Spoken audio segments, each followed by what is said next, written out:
Ya saudara, ramainya nama perwira tinggi TNI dan Polri dalam kontestasi pemilihan kepala daerah membuat adu strategi di medan politik semakin menarik untuk disimak.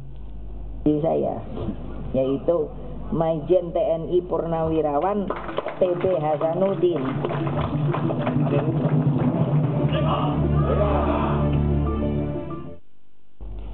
Perhelatan Pilkada Serentak 2018 diramaikan kehadiran sejumlah perwira tinggi TNI Polri yang mencalonkan diri sebagai kepala daerah. Namun kali ini di kebanyakan bakal calon masih berstatus sebagai anggota aktif kepolisian dan TNI.